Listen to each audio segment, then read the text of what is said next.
ప్రకాశం బ్యారేజ్లో operation boat కొనసాగుతోంది. ఇప్పటికే 2 బోట్లను బయటకు తీసిన ఇంజనీర్లు, అధికారులు. మిగతా 2 బోట్ల కోసం ఆపరేషన్ కంటిన్యూ చేస్తున్నారు. ఈ నెల 1వ తేదీన భారీ ప్రవాహానికి ఎగువ నుంచి కొట్టుకు వచ్చిన 5 బోట్లు బ్యారేజీ గేట్లను బలంగా ఢీకొట్టాయి. దీంతో 67, 69, 70 గేట్ల వద్ద కౌంటర్ వెయిట్లు ధ్వంసమయ్యాయి. ప్రవాహంలో ఒక పడవ దిగువకు కొట్టుకుపోగా, మరో 3 భారీ పడవలు, ఒక మోస్తరు పడవ గేట్ల వద్దే చిక్కుకున్నాయి. ప్రకాశం బ్యారేజీ దగ్గర చిక్కుకున్న బోట్ల ప్రక్రియ కొనసాగుతోంది. బ్యారేజ్ అడుగుభాగాన చిక్కుకున్న రెండో బోటును బెకెం ఇంజనీర్లు సరికొత్త ప్రణాళికతో బయటకు తీశారు. గత 10 రోజులుగా బోట్ల తొలగింపులో అనేక అవస్థలు పడ్డ అధికారులు, ఇంజనీర్లు మరో ప్రయత్నంగా ఇనుపగడ్డర్లతో 2 పడవలను అనుసంధానించి అడ్డుపడిన పడవలను వెలికితీశారు.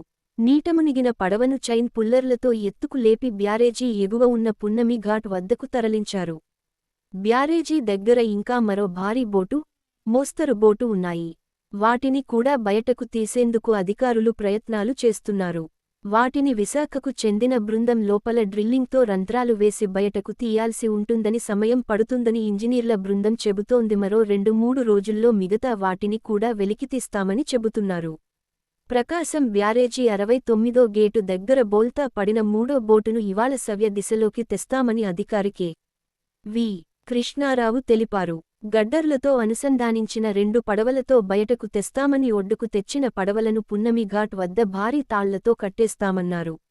ఈ నెల 1వ తేదీన భారీ ప్రవాహానికి ఎగువ నుంచి కొట్టుకువచ్చిన 5 బోట్లు బ్యారేజీ గేట్లను బలంగా ఢీకొట్టాయి. దీంతో 67, 69, 70 గేట్ల వద్ద కౌంటర్ వెయిట్లు ధ్వంసమయ్యాయి. ప్రవాహంలో ఒక పడవ దిగువకు కొట్టుకుపోగా, మరో 3 భారీ పడవలు, ఒక మోస్తరు పడవ గేట్ల వద్దే చిక్కుకున్నాయి. ఈ బోట్లు బ్యారేజీ గేట్లకు అడ్డుపడి ప్రవాహాన్ని అడ్డుకుంటున్నాయి.